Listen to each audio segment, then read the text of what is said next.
matter who you are, where you are, what your choices have been, and what karmic timelines and contracts you have journeyed, the light is calling for the reunification of all aspects of life in this realm now. It is calling for the cleansing of all polarities. It is calling for the rising of all sacred heart centers now. All are being summoned home to the greater light now.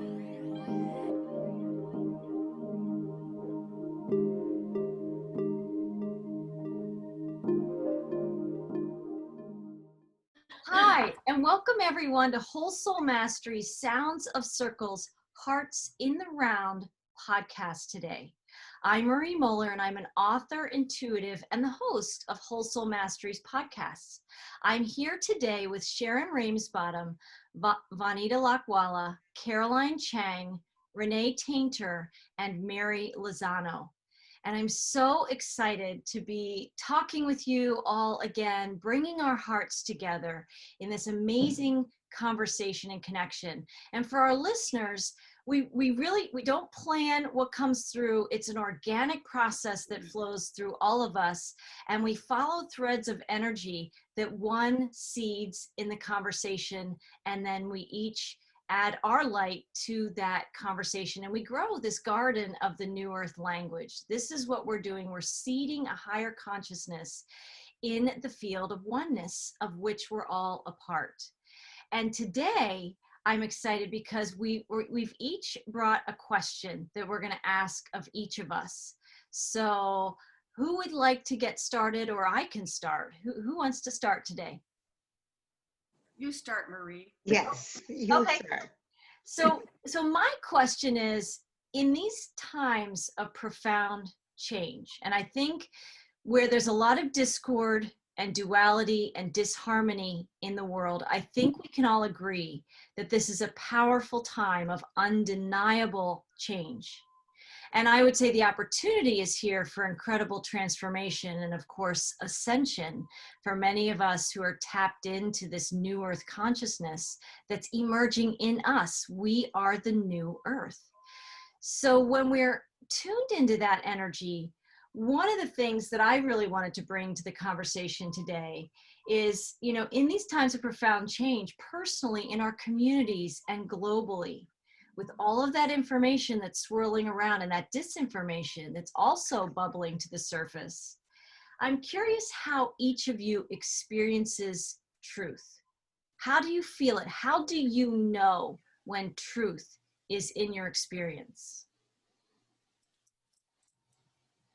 Anyone? Sharon, yeah. Well, that's the question. And it's, I'm learning discernment, and I'm learning how to stay in my knowing. And for me, it's accessing the heart, because the mind is dealing with past and we're in the unknown. So for me, it is to first be okay with not knowing, just not knowing, because if I'm not in my knowing, it's because I do not have the full information, and that I'm not meant to know, that I'm meant to experience, and I don't have to know. And the heart leads me. So I just take it sort of moment to moment, and I feel into the moment. And then I just try to align my words, actions, and thoughts with the integrity of who I am.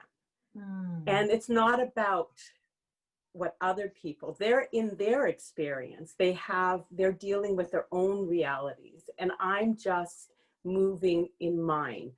And so my heart leads the way, and I take it moment to moment. And then I do what I can. And when I know, I know. And when I don't know, I allow. And I'm led. So that's about. Really beautiful when you know, and when you don't know, you allow. I really, really resonate with that. Very Yeah. true. Yeah, I ditto everything Sharon just said because I actually was asked that question a few weeks ago at a repast after a funeral. Someone asked me because we were talking and I was saying I don't listen to news, haven't listened to news in 19 years, and all I listen to is channeled information. And they'll say, so their question was, well, how do you know the channel information is correct? And I said, I know it through, I have, well, a litmus test. My litmus test is it in alignment with unity, unconditional love, oneness? Is it unifying us? Is the information that's coming through something that's bringing us together, or is it something that's tearing us apart? If it's tearing us apart, I know it's not in alignment with truth, because the truth is unconditional love and oneness. So that's a litmus test. And also, I filter everything through my heart and my higher self. I keep that connection. And for me to stay connected to higher self is a moment to moment. I have to be grounded in the now, because higher self is not going to be in the past. Higher self is not in the future. Higher self is only in the only moment there is, which is the now. So when I'm grounded in the now and connect and breathe in and breathe into my heart, so it definitely doesn't come from the head. It's totally a heart and a higher self knowing, like you said. For me, it's not a belief, it's a knowing. It's a knowing. I would ditto what you said and what Sharon said. Same thing, because I have found myself in moments of unknown and maybe even a little bit of fear. And so in those moments, I also go into my heart and allow. And then there's times when like you said, it's okay to be in the unknown. I mean, we're in a chapter 11 reorganization for the entire planet. And so I become aware that my response to my particular unknown or what's going on with me does impact the consciousness of all mankind. And so I want to be alert that I'm not adding to that. And when you were talking, Caroline, I said, you said if it's if the message coming through is not tearing us apart, then there's truth in that. I look at it as inclusive, because we are inclusive. And I think we touched on this on one of our other meetings, that there are certain characteristics that people display when they are living in that truth. And being inclusive is one of them. And then, of course, all the faces of love and stuff like that. And so because this is such an unknown, and at the same time, it's not just about learning what truth is going on out there, because there are a lot of things that are being revealed as far as our human race and the things that have been going on, but also what's going on in me, because the light is working in me to bring maybe what's not in full alignment in me, that needs to be looked at. So we're like in this swirl, whirl of energy that is sometimes not so gently showing us where we need to look. And if you have any doubt about where you need to be looking, just hold on a little bit, because it will be in your face. Yeah. Very true. It is. And thankfully so. One of my questions that I'm bringing here today is about how the light works. And Go ahead. you start off getting, for me, because I've had a lot of revelations in my life since I met Marie. Well, I'm sure it would have happened anyway, but so the light is truth, and the light is a presence, and the light is a consciousness. At least this is how I'm seeing it. And so, and if you're open, which people like us are open, otherwise we would not be where we are. If we turn down every crazy thought or new thought, we wouldn't follow it. We would be going, oh, if it doesn't fit in your ego mind, then get rid of it, right? No, but the reason why we are where we are is because we have said, is that so? And we allowed that truth to carry us forward and lead us to more truth. So, but I've seen that because I've had some of my revelations extremely painful and shattering. And so, and I'm trusting the light, even saying that, you know, this is happening for a reason. So there's that level of trust.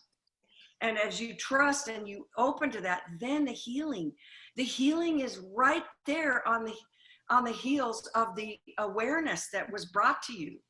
And that heal, and so you're getting healed and revealed to at the same time. It's remarkable. The light and the love, which is God. I mean, so basically, if we just remain open and accept those emotions and those things that are coming to us, then we're rising up to meet that high energy of divine essence of who we really are. We don't have to become that. We just have to get rid of the stuff that's in the way from us seeing it and living it. Right. Yeah. And so can you frame that as a question, the question you have about the light, Renee? Is that what your question centered around? Well, and it was also that, so people like us, you know, we are accustomed to going inside. We are accustomed to trusting that light that is leading us, or whatever you want to call it. But I also want to think about people who are just waking up, or people who are going, you know, if you had no frame of reference to what we were talking about and you stepped into one of these things, you might go, you know, what are they talking about? You know, yeah. And so I was, you know, one of the things I would like to do as a group is to find ways to take some of these truths that we are like using on a daily basis as tools to guide us, and find ways to show people how to implement that or allow it or trust it, because we have these tools that we use to guide us and stuff. But some people, if they don't have a tool, they're going to be stuck in that ego mind, running around doing the same reactions and using the same, you know, protections and defenses and other things like that. So I don't think I still answered the question, did I? You're doing a great job, because truth and light are so interconnected, and they are one and the same. So it's hard to talk about truth without talking about light, because they're like twin souls. You know, they're two sides of the same coin, or they are the same coin. I would like to say to these people who are totally freaked out, because see, I'll hear something and I might go, whoa. But I'm not like, oh, the world is over and I'm going to die. I might as well, you know, whatever. I wish we had a way to tell these people, trust that energy. That energy is guiding you, whether you know it or not, whether you believe it or not. And if you know, I heard somebody say not too long ago, there's two ways to be in this kind of energy. One with grace and acceptance, and one just kicking and screaming and freaking out. And I feel for them, because yeah, I've had my share of that, but I've also had the tools and the background and the experience of trusting that. And these people, you know, are learning things about themselves that maybe they never knew, because no one is immune from this light shining.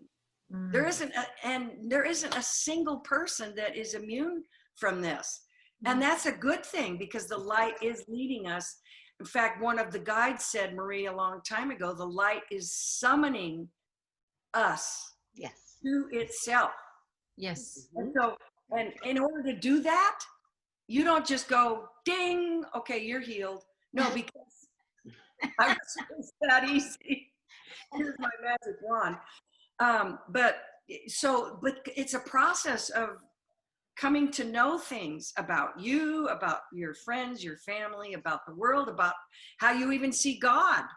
And so all these little things, I mean, and to think about how the light does that, not only for each individual, but for the collective, and we help each other. We're using that same light to nurture and hold each other when we need each other, when we need our village.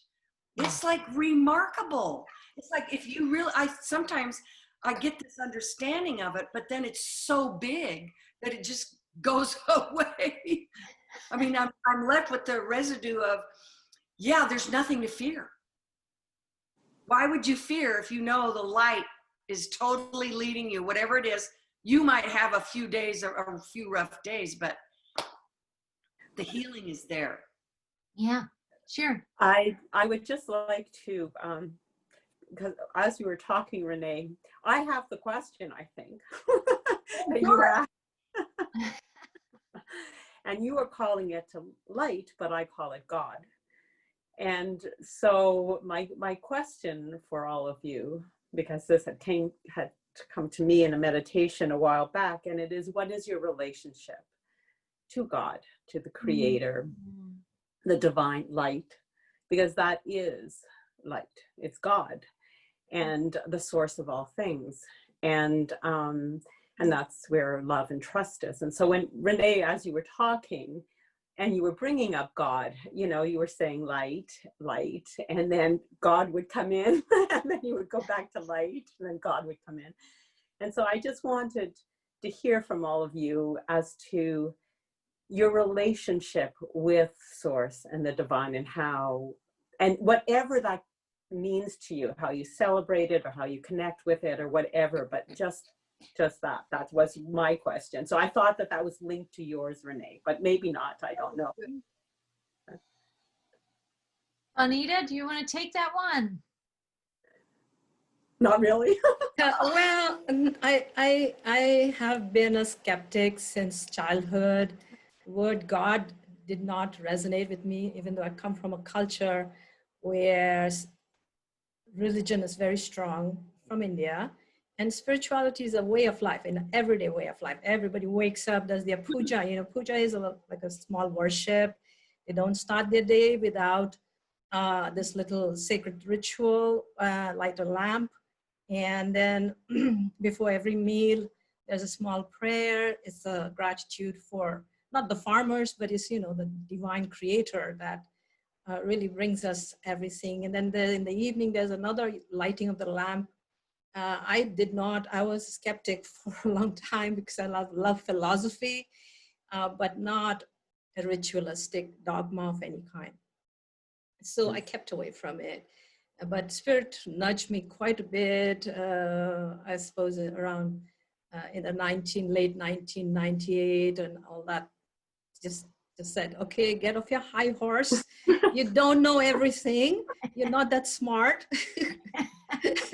Not that wise. Okay, and then it dropped me plonk into yoga, which is an inner journey, and it's the journey back home. And now I'm fully invested in it. It's brought me great peace and harmony and immense power. I feel the creatorhood through this pranic energy that comes in when I meditate, and I practice every single day, twice a day sometimes. So this cosmic energy that's coming in, that's prana, life force, and nobody can get away from it. It is actually flushing us out. So it is what is the first, there's a sutra in the Patanjali's Yoga Sutras. That's the text, it's the spiritual text for yogis. And it's yoga chitta vritti nirodha. With yoga, with the connection that you make between the personality and the higher spirit, they come together, they merge. When they merge, guess what happened? This personality ego gets flushed out. This becomes a conduit for that to come in. And now you are divine. So that's the first, but the practice, it's the first shloka or sutra. And that one sentence is followed by 4 books on Wow. how to get here, how to get here.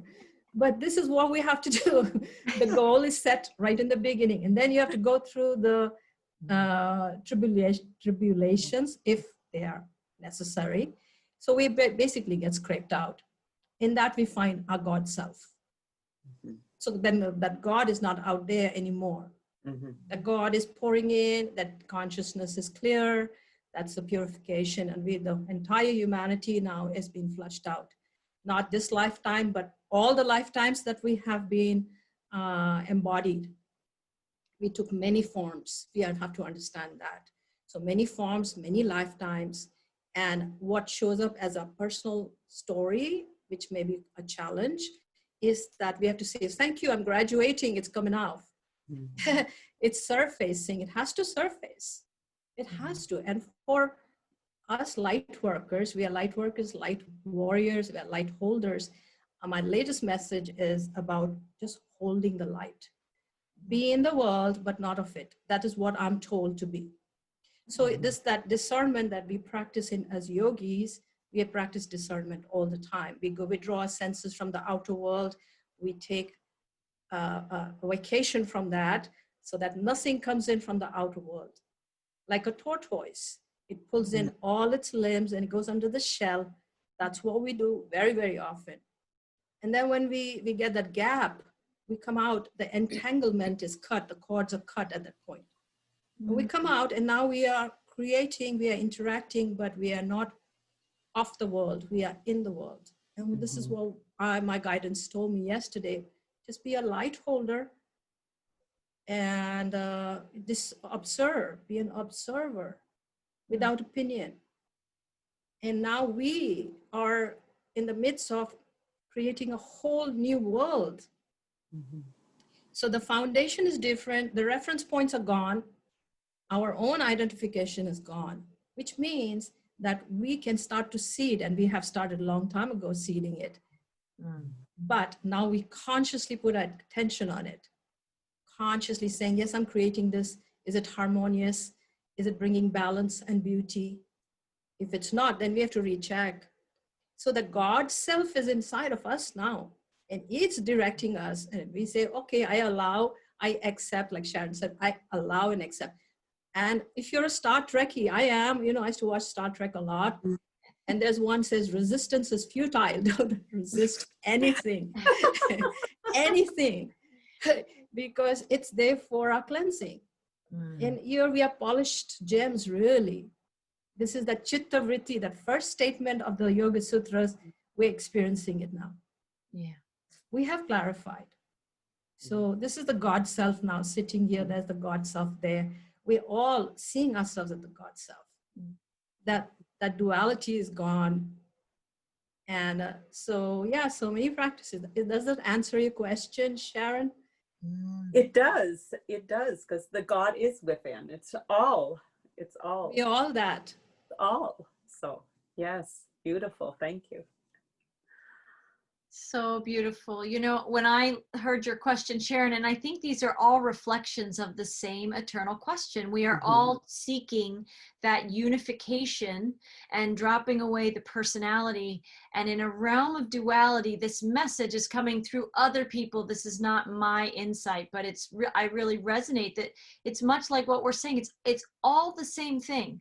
We're all versions of the same essence and the same story. We're all on the way back to that reunion. We're all going home to that. And so what I feel when I hear your question, Sharon, and I also reflect on light and truth, in my world, in my experience, light and truth are God, right? That is the essence of God, and they're not separate things.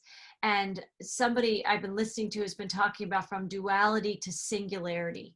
It is from all these separated fragments all over the world, the separation consciousness, right? That we're all survival of the fittest, service to self, all those things, that there is this reunion with Source. And when you reunite with the light, God, blessings, joy, unity consciousness, whatever anybody would experience that as, you know, we're all coming home into the wholeness of the divine selves that we are.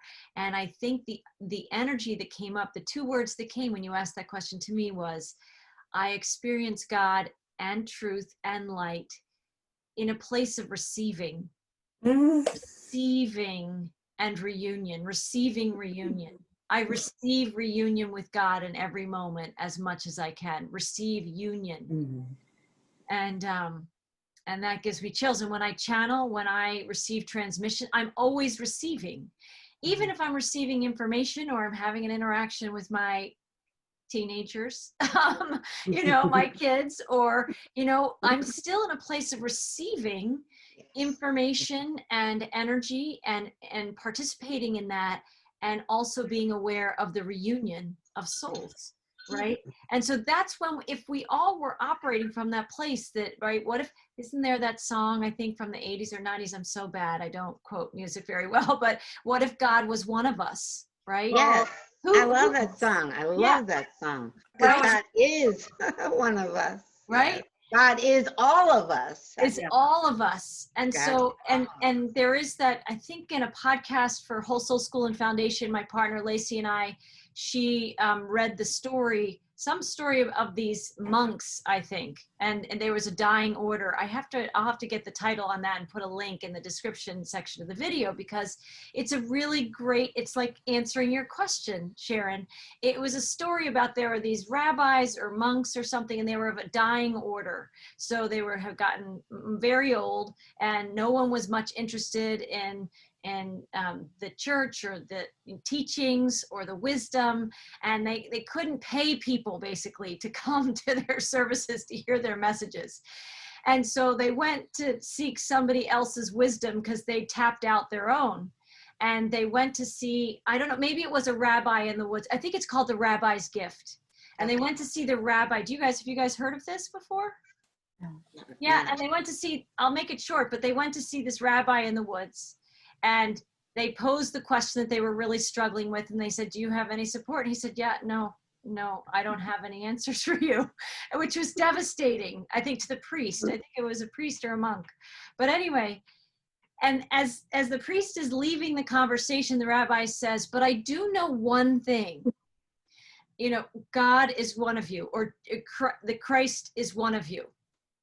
And he's like, you know, so he gets that like gem of insight as he's out leaving the, you know, the conversation, and he goes back and he tells his fellow monks or priests, you know, what he heard.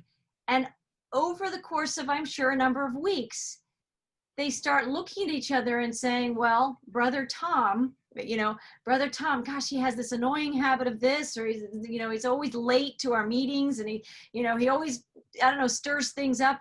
But what if he is God, basically? What if he is the Christ consciousness? What if that's him? And he starts treating him totally differently, because it might be. And they do this with each other. And before you know it, they are embodying God consciousness. And the people return, because they magnetize to that energy. And when we transform into that living light, when we transform and we embody it ourselves, it just, people can't help but want to be around the experience of that. Yes. And no matter how asleep people are, we still magnetize. We are wired with light. We are a creation of source. So we will always attract to that which is like itself. It may take us a few trials and tribulations to learn how to listen, because that's part of the journey. We have to learn how to listen for that receiving, that resonance, that reunion. But deep inside all of us, we know what feels good. And when somebody isn't preaching at us, when they're just being it, we want to be around it. We want to have that experience. Right? So anyway, that's yeah. I was going to say, I think that it's just being it is the best thing. Being that truth, being that light. And yes, people will want to get, okay, wow, let me get closer to that person because she's radiating this light. So a lot of it is, for me, it's just being it, and then understanding that those that are asleep or just waking up, that they're exactly where they're supposed to be. There's no judgment. They're exactly where we're all divine aspects of all that is God, everything. And honoring that person and allowing them to be.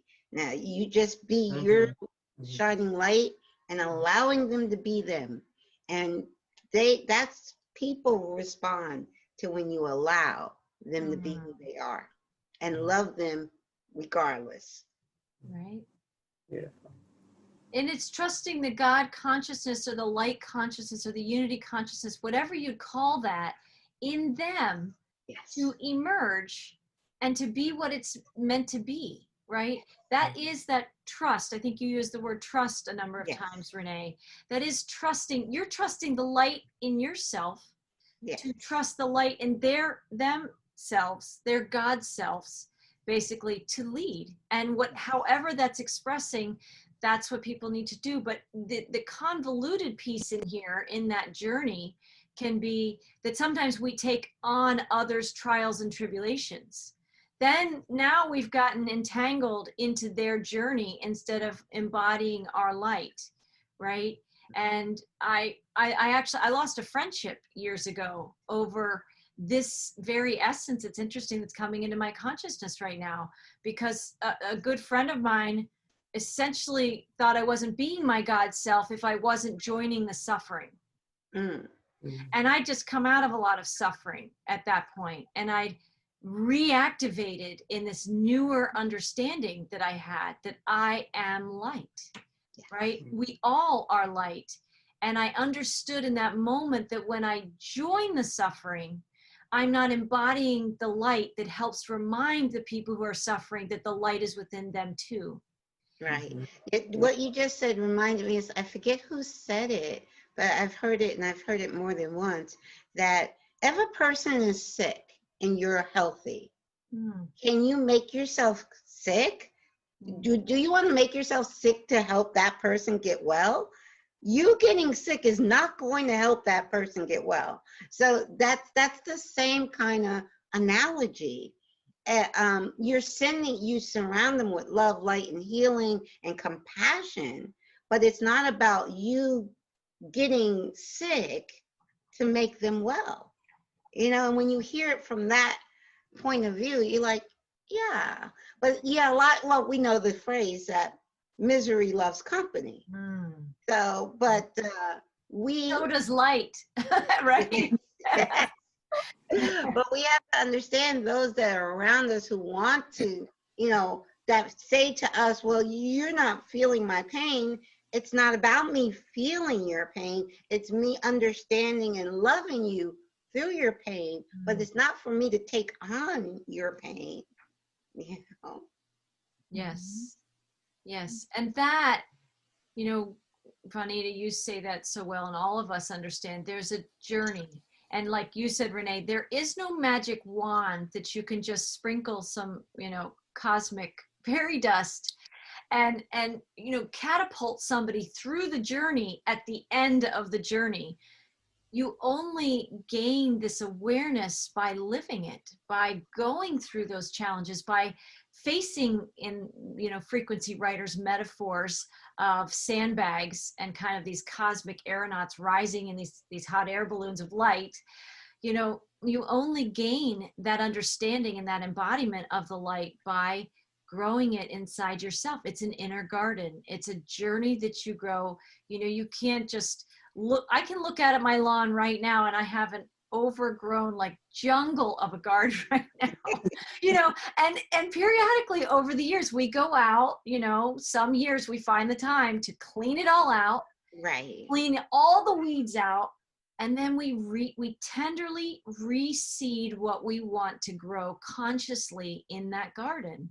right. And no one can do that for us. I mean, I suppose in my metaphor, I can hire somebody to do that. But because I use my garden as a metaphor, that particular quadrant of my land right now does need attention. But I'm growing so many inner seeds right now, I don't have time to deal with that outer garden. But I know it's there, and I actually appreciate all the weeds that have grown in there, because I know I'm going to go in and consciously clear them out so I can grow what I want to grow. And right now I'm growing a garden in these roundtables.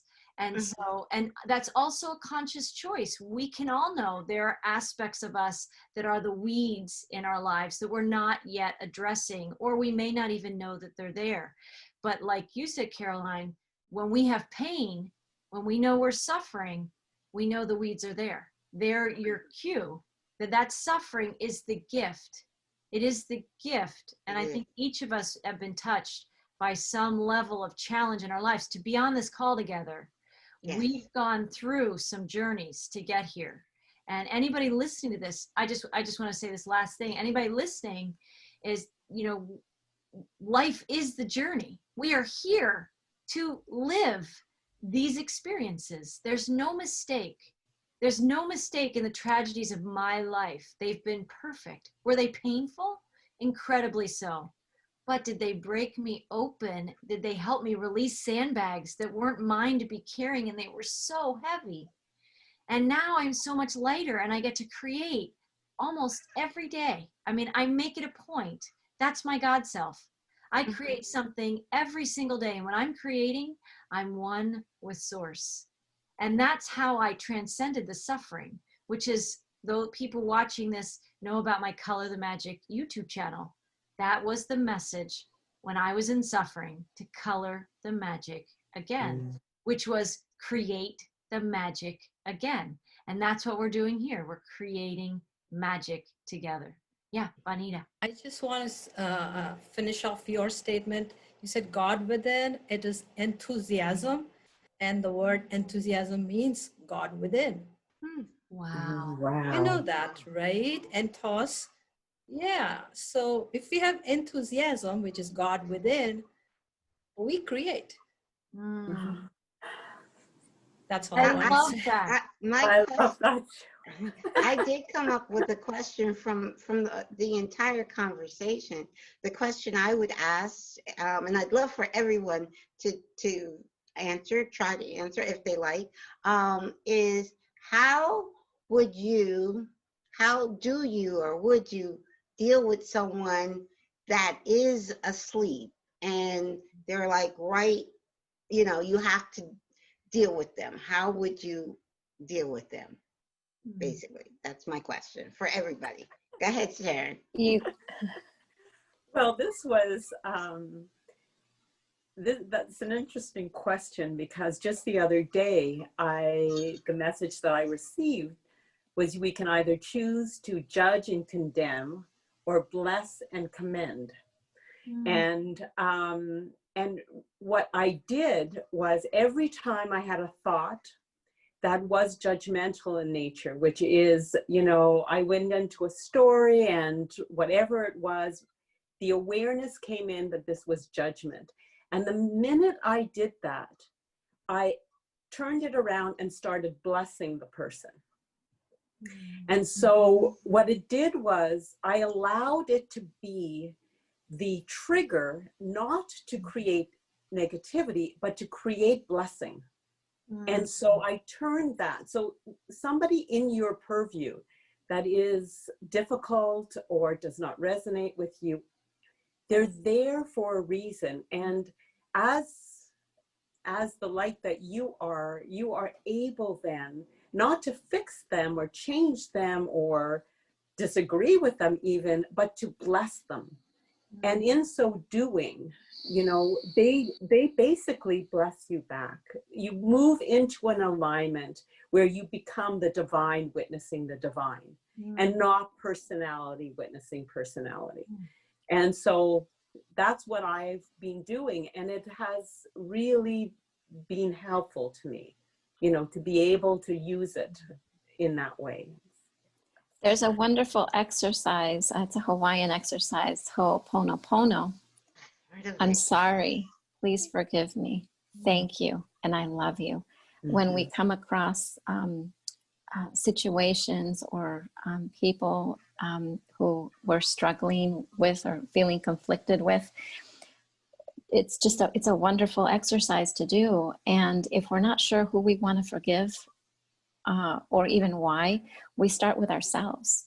Mm. And we just breathe through it, and it's just a wonderful exercise, and it creates magnificent shifts.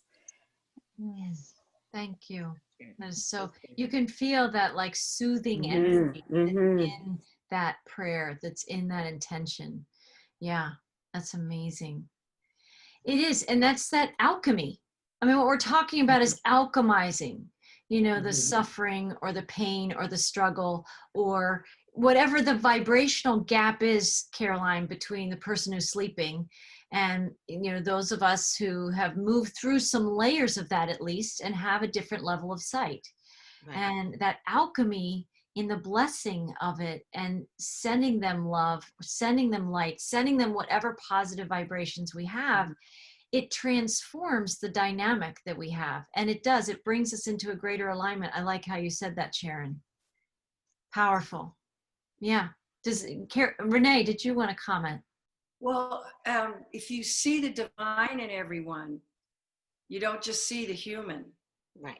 You see the divine. You may not be seeing, you know, evidence of it in that moment, but you know, like I mentioned somewhere, when I was a flight attendant, and I was learning all this amazing stuff. What a place to experience and practice, except on a giant airplane with 400 people. So I would walk through the aisle, 2 aisles in the coach cabin, and I would walk down my aisle and I would just see this sea of humanity, and each one of them was a divine human, and they may not know it, most likely not, but me seeing them had an impact on me. Yeah. You know, so that's how, because I have several friends that are really asleep and they swear up and down that they are open-minded.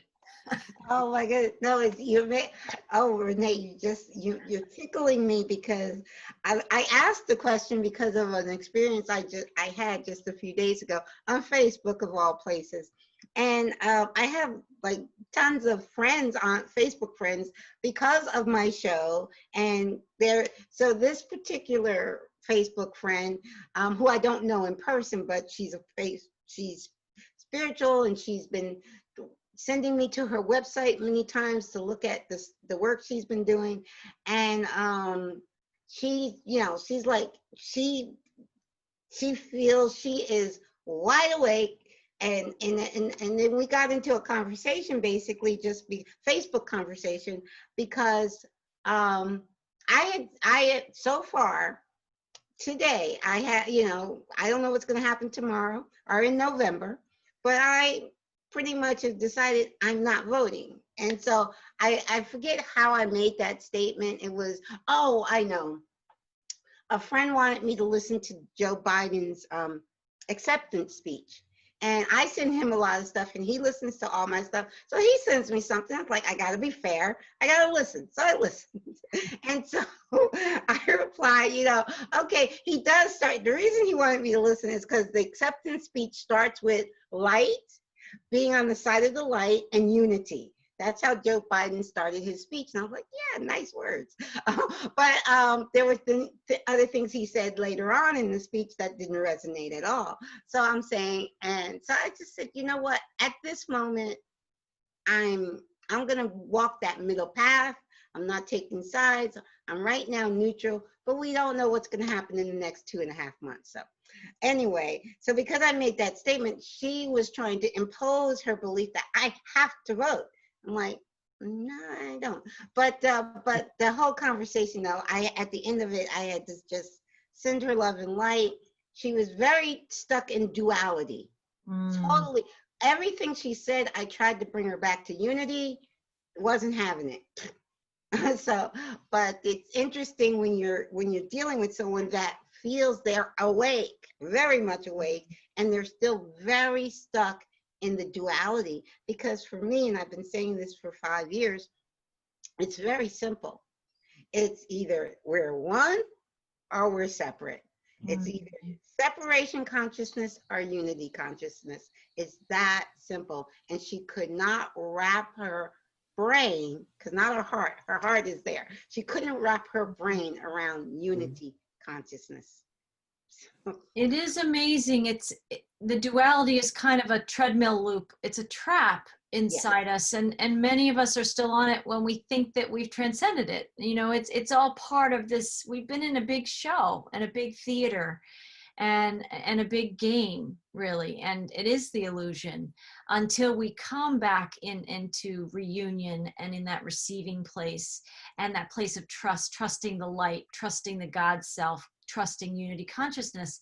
And I know we're talking, that's a high level of you know, understanding, and yet people are very challenged, and the world is very polarized in many ways because the polarity and this illusion is falling apart. So we're having to really see what's falling apart because creation is requiring us to see our creation. We are having to see what polarity and duality in its negative forms have done so that we can create something new. And there, you know, one of the ways that, this isn't the question you asked, but you can see people, even if they're in the duality, but they're at peace inside themselves in the duality. That's a different experience than somebody who's in the duality. They're on the treadmill. It's a karmic treadmill. It's a left brain treadmill. We're kind of stuck in our thinking and our conditioning, right? And they're angry, and they're trying to recruit you or let you know that you're not awake enough if you're not choosing not to vote. When you really are awake, you let everybody have their experience. Yes.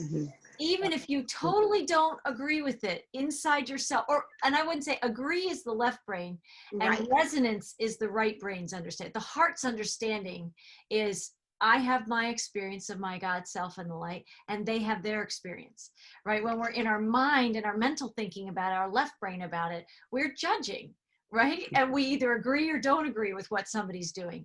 And that is a great measuring stick or gauge inside ourselves of, you know, alignment and not alignment. And people feel when they're not alignment, and that also can show. I have been that person. No, you need to listen to me.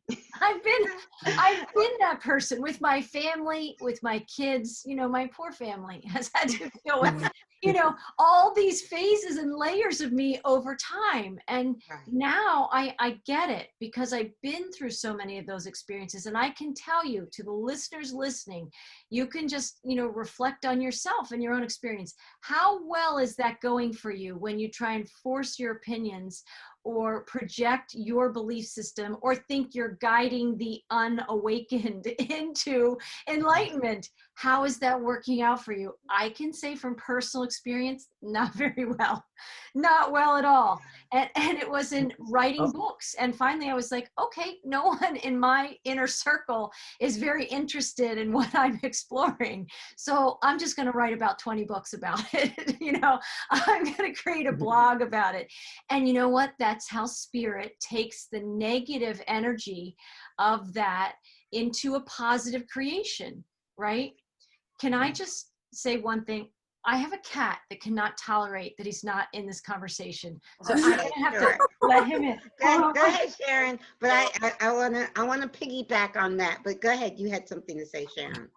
I just had wanted to say that the simplest way of looking at it for me is to understand, I mean, truly understand that who we are expressions of God. So it is impossible for anybody to have the wrong expression because it's God expressing. So they're allowed to be who they are. They are allowed to think and to feel and to believe whatever they wish because it is God expressing as them. And so it is difficult because we feel challenged and we're used to trying to justify ourselves and being asked to justify ourselves and caring what people think. And really, at the end of the day, you just need to authentically express who you are, the God expression within yourself, and allow everyone else to do the same. And there is no right or wrong. There is no good or bad. It just is another experience that they are going through. And that's, I find, easier than to try to understand it, you know, in a thinking way.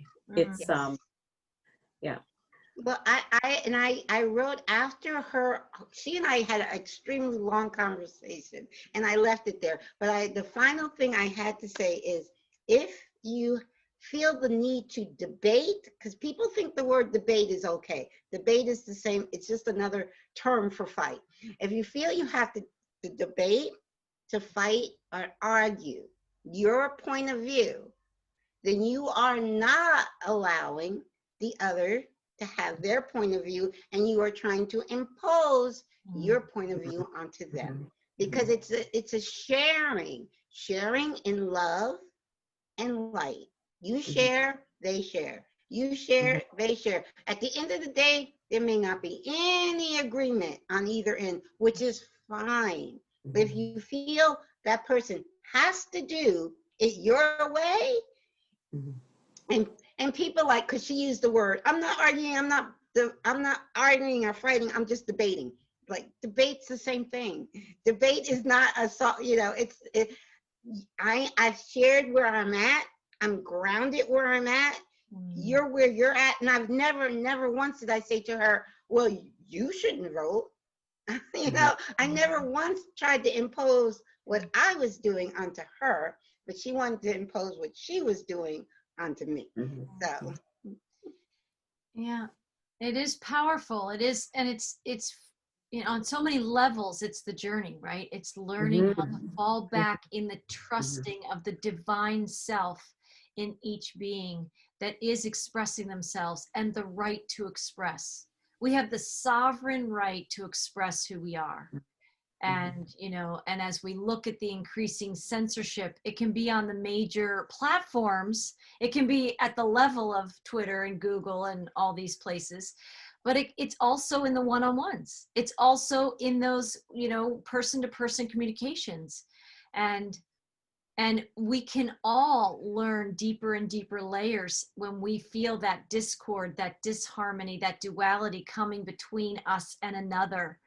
We can either go right into it and get sucked into the swirl of the, you know, two wolves doing their dance the way they do, or we can take a breath and we can find this way of blessing, and in this way of blessing their perspective, blessing their right to express.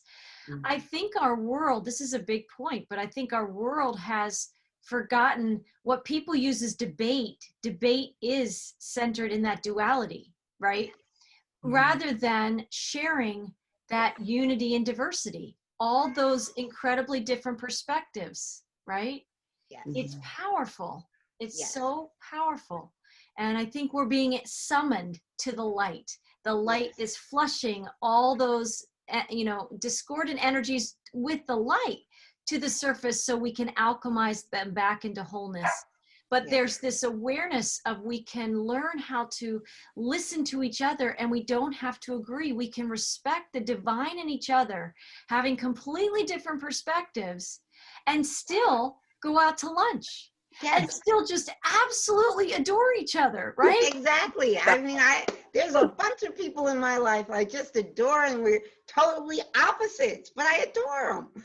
I adore them for who they are. But you brought up censorship, and I just happened upon a documentary the other night that showed me there was less censorship in the 70s and 80s than what we're experiencing right now. It was a documentary on Lear is his last name. Oh, I want to say Leonard. Is it Leonard Lear? But he was a producer. He produced Norman? All in the Family.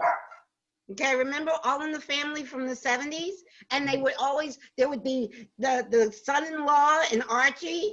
And so they were always presenting both sides, of opposing sides in All in the Family. And that, you know, he opened that door. He did a lot of shows in that era that opened the door for debating on TV, and they would show, but when I watched that documentary 2 nights ago, I'm like, they had less censorship in the 70s than we're having now. We cannot, in mainstream media, you cannot have a open discussion if it's not the mainstream narrative. You can't. There's censor. You're not saying what CNN said. You're censored. You know, it's just, I'm like, there was less censorship in the 70s. Truly was. Well, and the earth, though, is now at a critical precipice. You know, we are at this, like, you know, really the old structures that aren't based in unity consciousness, that aren't based in the win-win-win frequencies of God consciousness. And, you know, they are falling away, but it's accelerating. So we're seeing the old try and hold on to its grip of the narratives, and also that, the energy of, if you talk about unity and diversity, that kind of sameness that we all have to like be, oneness isn't sameness, which is what you're talking about with your unity and diversity message, right? And there is this freedom of expression that we can say, can you imagine if we all were homogenized into just one? And there are places on the planet, there are countries where that experience is still living itself out, but we are on the cusp of freedom for all and sovereignty within all. And people who believe in the censorship, even, you know, I've had some people make their comments in some of my videos, believing that the censorship is a good thing because it's keeping people safe. And I think I said in my last video, like, do you know how many unsafe things, products, beliefs, you know, perspectives that have been around since the beginning of time, right? You know, they make stoves, we make fireplaces, you know, people could hurt themselves all the time. There's so many dangers out there, right? And censorship is not going to keep us safe. It's trusting the sovereignty inside each and every being to lead them into the experiences they need. And for some people, what I'm saying would be a radical view, that we have the sovereign right to believe and think inside ourselves and to express who we are the way we do. And that means we have to make room for others as long as we're not hurting another, right? You know, and they would say, I guess, people with some extreme views, I guess, if you want to say that, could be hurting other people, but people haven't gotten along in separation consciousness for many, many, many eons of time. Exactly. So it's interesting when you reference the 70s, we you know, right. And here we are, but the energies are amplifying. The earth is breaking free. We're feeling this like masking of the throat chakra. It just is unsustainable. So anybody that's trying to censorship is what will crumble, because it's not aligned with source energy and the divine design. And those of us that are experiencing some version of censorship, whether it's with family members or in social media or in our circles where we travel, you know, we just have to know that, again, we can go into that embodying the light of our truth, embodying our sovereignty, and, you know, and allowing that to expose itself. And I think the guides have sort of spoken to that in some of my more recent transmissions of like, the light will withstand scrutiny very well. Exactly. And censorship is going to get scrutiny very soon, because the light is bringing itself to it's already happening. It's already happening. It is already happening. It must be, there's some energy, because my cat has like been absolutely drawn into this conversation, and I hear his dog, but the animals are saying, the dog. Right? Yeah. Oh no, my cat, and there's a dog. But you know, they want to be a part of this. They're actually celebrating the liberation that's happening, the unmasking of truth, which is somehow where we started. So, did anybody else, Vanita or Mary, did you have questions to ask of us before we close out? What kind of guidance can we provide somebody who is suffering, and who isn't, who doesn't have the tools necessarily to assist them, or who is maybe not open and receptive, but who is in a dark place? It's a powerful question. Do they want advice? Oh, Okay. Oh, that's a good question. No, go ahead, Renee. Because I have tried, you just say one little statement and your reaction or response will tell you if they want more. And most of the time, for people that I know that are really asleep, they're not interested. In fact, they're questioning me, right? So it's one of those, but if you make one little statement and somebody turns to you and says, really? And then they've like opened a little bit. So then maybe just give them a little bit more. You don't just like blast them, but they will, if they want a little more, they will keep listening. But my experience for, a few people in my life, no, not in, when I would just say one little thing, no way. So I just see the divine in them and allow, because they have their own presence of the omnipresence. Mm-hmm. Each of us has our own presence of the omnipresence. So it's not my job. Mm-hmm. But I know what you're saying, Mary. I said it earlier. These people, they don't have the tools and they're suffering, and they're coming from the left brain. I've been hearing a lot about the left brain and right brain, and that if you're in your right brain, it's connected to the heart. The left brain is not connected to the heart. Right. And so we are connected to our hearts. And those people, if they could, then the heart would start talking to them and saying, look, it's okay. Mm-hmm. It's okay. You just let's just let go of this and trust. Trust. But how do you get them out of their left brain into the right brain that will lead them to the Lord? Not your job. You can't. You have to allow them to do it. Yeah. Let the light lead them. Yes. I think you can pray for them, and I definitely, when I am working with clients who are in a lot of pain or are on the cusp of opening, but still there's a lot of people who want the manual of like, what are the 5 steps? What are the 3 things I should do that's going to get me from here to where I want to go? And I always, because it's been my experience, but when you talk about the left brain and the right brain, and the left brain is just, it's a closed circuit. It's never, it's like Albert Einstein, we can't solve the problems from the level of thinking that created this.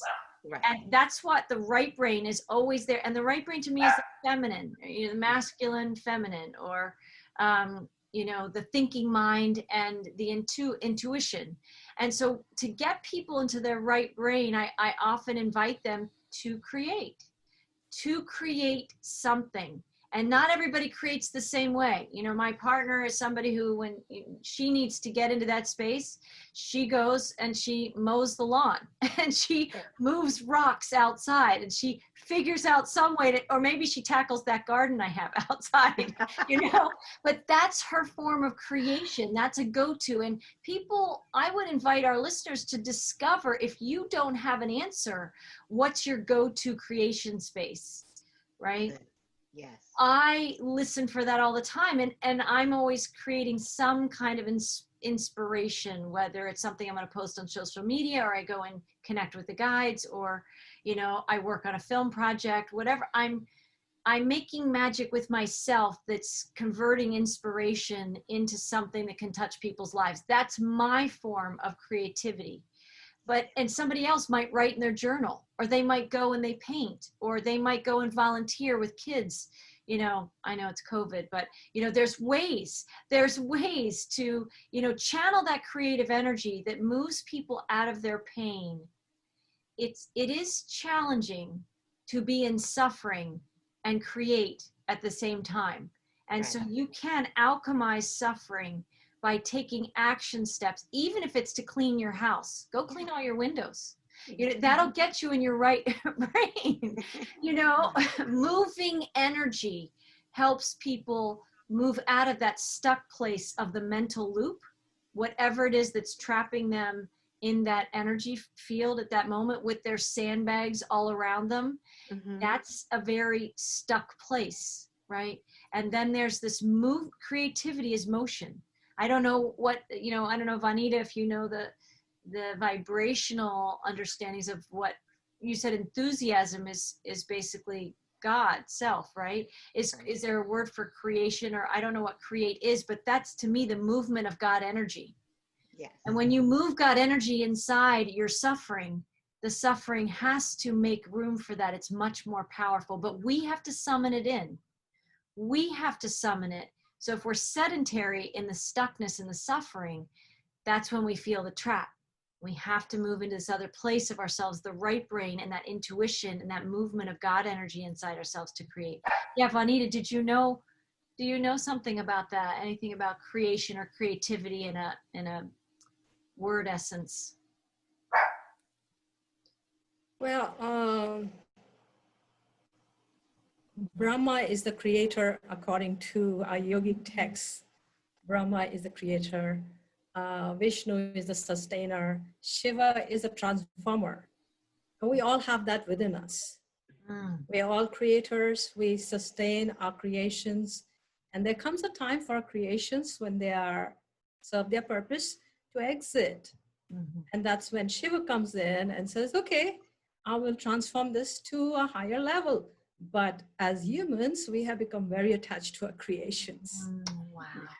Even when they are not bringing us comfort, even when they are not satisfying us, because it's like, having a higher degree and saying, I have this higher PhD or whatever, or my yogic training did that to me. I learned a certain way, and then Spirit pushed me out of saying, you have to let this go. So when I let it go, now the wisdom that is flowing is still through the yogic channel, but it's something that I wouldn't have got if I'd not let go my old way of doing it.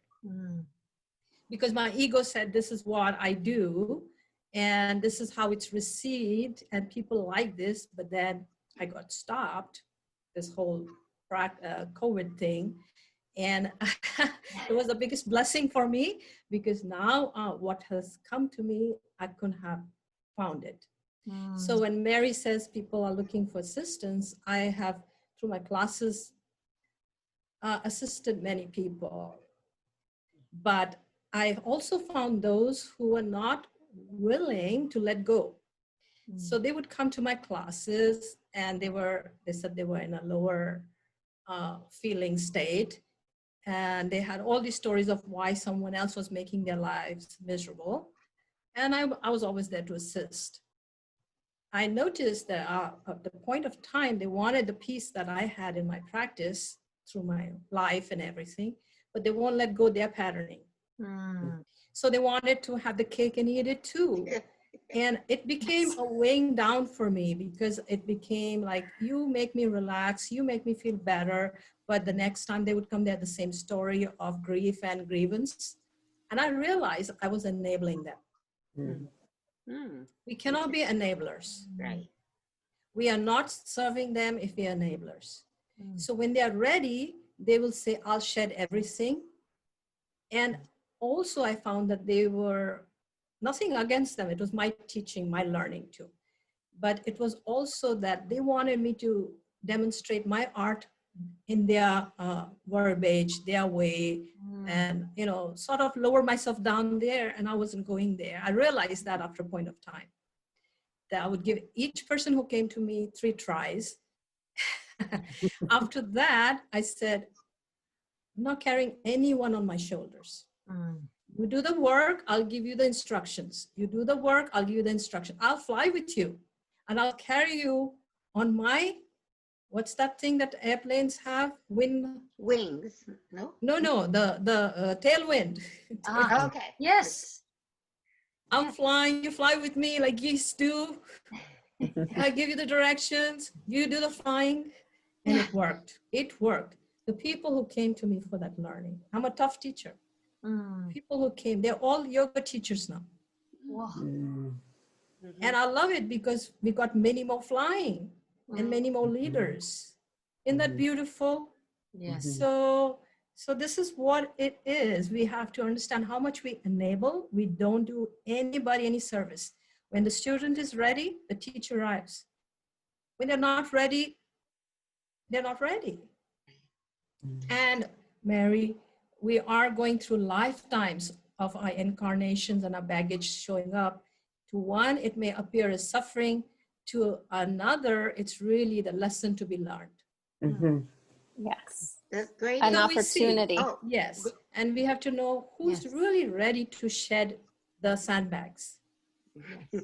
Then we say, fly with me, drop the sandbags, fly with me, I'll guide you. But until then, we can't be burdened. Nobody rides on our shoulders. Mm. Then nobody flies. Yes. So that's the way I've done it, and it works. There are so many free flying souls now, Mm. and they're all teachers, so they're guiding many more. Isn't that wonderful? That's Mhm. wonderful. Yeah, that's beautiful. I Yeah, think I'm there's in a- a good place recognizing that I didn't say you have to be like me. I just said drop the sandbags. I drop Vanita, my sandbags. Yes. Yeah. And also, we can't be in judgment of anyone. We can't call anyone asleep. Also, because remember, there was a time when we were that Mm. way. When we That's didn't true. see, we didn't understand. We went around our ego identification. We did it all. So there's a time and a place for each flower to bloom. Mm. Yes. And Yes. that's the process right now. Many are blooming. Yes. Yes. um, Beautiful. I could sum up what you just said, Vanita, in one sentence, which I love, is you can lead a horse to water, but you cannot make him drink. Mm. It's that simple. The drinking is the awakening. And when I use the term asleep, it's not a judgment at all. When people are unaware, they're sleeping. And there are many sleeping, but I've used I use this a lot on my show. When I encounter someone who's asleep, I look upon them like a sleeping baby. I look at them and I'm like, oh, they're so cute. They're adorable. That's how I have so much love for them in their sleeping state. So there's no judgment. But no, you can lead a horse to water, but you can't make them drink. And the drinking is the awakening. And they have to drink themselves. Mm. That's powerful. It's empowering for anybody listening, you know, at whatever stage of the journey that someone's in, is to realize that it is our choice. It is ultimately our choice to be wherever we are. And if we want something different, we make the choice to create that differentness.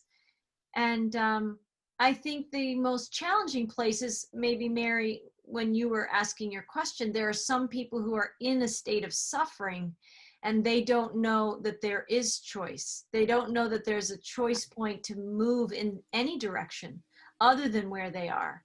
And I think, you know, in whatever creative ways each of us and anyone listening can invite somebody to embrace the power of choice that they have inside, to move in any new direction, just 1 degree in any direction, in 360 degrees available to us. They have the power of choice. And Abraham Hicks, you know, or Esther Hicks and Jerry Hicks and Abraham, you know, they talk a lot about that, just that moving yourself up or down the vibrational scale.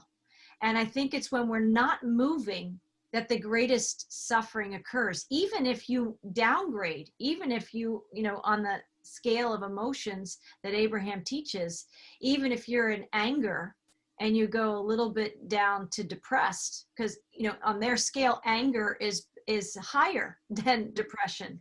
Okay. And I think the immobility and the lack of motility inside us to move energy is more painful to the soul. I think the soul moves and expands. It expands through movement and creation. And I think people who are suffering have forgotten themselves as a creator being and someone who has the power inside. Nobody gives that to you. You give it to yourself, right? You can lead them to water, but you can't make them drink. It is a choice to start to recognize that I am a creator being who has sovereign choice in every moment. And it's powerful. Go ahead, Sharon. Absolutely. I love the Mary, point that you, oh, I'm so sorry. Sorry. no. I just wanted to mention that you're an expert actually in the mind and the heart. And when you had said that, the first thing I thought is if you could remind them that they have all that they need within their hearts, and to be able to move out of their minds, which is telling them the old and the stories and the suffering, and access the intuitive wisdom. And you have all that. You have that wisdom and that guidance. And even though they might not be able to hear it in that moment, just that suggestion of a place where there is safety and there is truth and wisdom and healing, and it's accessible to them. They just need to drop down. And that was just what I wanted to add, all of the wisdom that has been shared. So Beautiful. Mary, do you want to say something? I love the point that you made about when a person feels stuck, to embrace creativity, whatever that means for them, if it's exercising or cooking or painting or gardening, because it's in that quiet space that tricklings of divine wisdom and guidance flow through and create a shift. As it might be a minute shift, but it's enough to get us into a different way of thinking and feeling and resonating. And when that happens, we just start raising our vibration and our frequencies, and wonderful things start flowing through us, and guidances and directions. And it's just any little thing we can do to create change is enough to maybe get us over that hump, so to speak. So true. And maybe as I round this out today, Vanita, did you, we've gone a little long, but did you have a question, or do you want to save that for the next time? I'm open to either. But I just want to share that because of this sheltering in place and this whole COVID situation, I'm finding that people have become a more addressing their health better. So they're taking care of their body better. They are looking at nutrition, diet. Of course, many are practicing yoga because of the breath being a focus, and respiratory muscles have to be toned. Mind has to be quietened down. So this has actually brought many into these modalities which they had ignored earlier because, well, life just went on and there was excessive consumption and no time for exercise because, you know, we have a busy day. But because of this, everybody is focused on their health and well-being. So it has brought more awareness in that way, because these new energies that are flowing in is looking for healthy bodies. We are conduits for the energy. We are this physical, we have a physical vehicle which was surviving in the old 3D earth dense modality or paradigm. Now we're up leveling, the cosmic energies coming in are 5D, and they are looking for healthy bodies with as much as possible the density released. So we have to eat light, non-pesticide, non-GMO foods, drink plenty of pure water, rest a lot, rest a lot. There is something called yoga nidra we practice, which is yogic sleep. We sleep, after a practice, we can lie down and relax the entire body. Without the relaxation, the energy comes in and we get frazzled. So this relaxation is key. It's like usually a 30-minute part by part relaxation of the entire body, front, back, side, and internal organs. Because guess where the energy is going to reside? In our body cells. So it has brought more awareness. People are looking at an alkaline diet and going more free of animal products. Animal products stay longer in a digestive tract. So cutting down on dense foods, foods that we are not able to digest. Because anything that is staying in our body is fermenting, and it's called stagnant energy. So we also move deliberately in yoga. The postures, movements are deliberate to detox ourselves. And we do certain practices for cleansing our inner plumbing, so to speak. Know what plumbing does when there is something stuck. Nothing flows and it bursts. So this is what I'm seeing, is that people have become more aware. Of course, our consumption is cut because the stores, we don't go to the stores that much. We are not packing on possessions. So in a way, this has been a blessing. I know it's been a blessing for me because I have now imbibed even more wisdom. And it stopped me from my many doings. I have planted a vegetable garden, growing vegetables, which I never would have done if this was not the case. And we are delighting in, getting vegetables from a garden and making soup and stuff and being very proficient. See certain things we wouldn't have done if we hadn't been stopped. So I'm finding that this is definitely a blessing for many of us, even though we may not recognize it as such, but it is. That's what I wanted to share. No questions, but just a blessing. Oh, Yeah, thank you. I just wanted to ditto what she just said. This, honestly, I view this entire situation from mid-March till now as a global blessing. It truly is. There's so much happening that humanity, this is truly the Great Awakening that we were told of. That's in the Bible. This is the Great Awakening. And it's all a blessing. It truly is. And it's interesting, as we round this out, in the last 24 hours, I was getting this message from stress to bless. Yes. Right, from the stress of the situation, the blessings are coming. It is an invitation to, and bless is another version of bliss, right?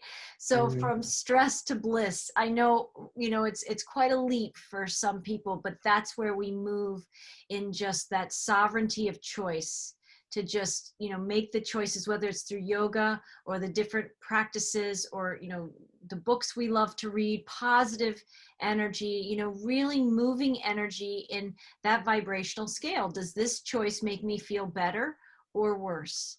Do I increase my vibration or decrease my vibration? Do I gain more life force? Do I lose some life force? Does this friendship or relationship I'm having, does it increase my vibration, or do I feel drained after every experience? We're really learning in this time of COVID to become these conscious creators, taking care of our bodies, taking care of our spirits, attending to our lives and our very life force in a different, much more conscious way. And not everybody is receiving those cues, but if they're struggling in some way, I would say they are receiving the cue.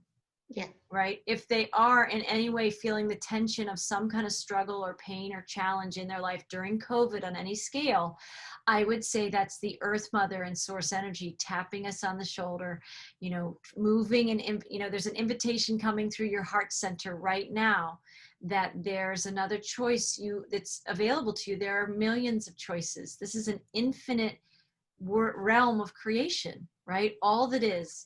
And so there are so many opportunities for us to move that divine energy inside us. And sometimes we begin that process from a point of suffering.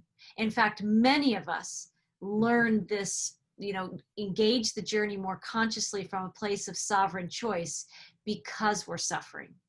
And I'll plant the seed for a future podcast that we do together. But in my experience, when I was in the deepest, darkest places of my journey and I was in suffering, the guide said, when you are ready. That was their guidance to me over a period of nearly 5 years. when I would say, when is the suffering going to end? And they would say, when you are ready. And it was a question mark and it was a statement. It was an invitation and an affirmation at the same time. And in the context of our conversation today, I realize now it was an invitation to sovereign choice. Mm-hmm. And so when you're in the place of suffering, you feel like you have no choice but to suffer. And that's the trap of the illusion. And our podcasts, our roundtables, our heart sharings are here to just invite people to that movement of energy inside, weaving the heart and the mind together, activating your divinity codes to be the sovereignty and the divine empowerment and the true expression of your light that you are. And each one of you brings that sacred divine voice to these conversations. I'm so grateful to all of you for joining me, because it is this roundtable, these hearts sharing in a round, that I think is helping that new garden seed itself, right? As we all express what is ours to express, we are creating that symphony, I suppose, or that beautiful Garden of Eden harvest that's there for all of us. And we all got here from a place of recognizing that we had choice.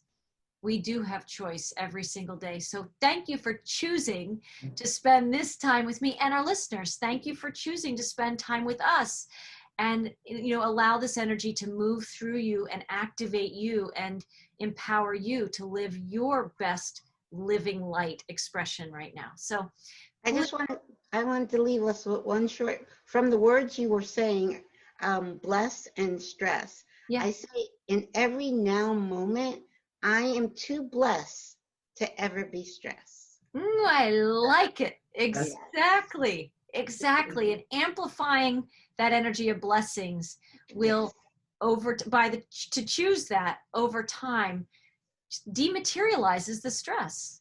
When you're celebrating and embracing blessings, the outcome or the natural consequence of that is that stress evaporates. It just starts to leave our lives.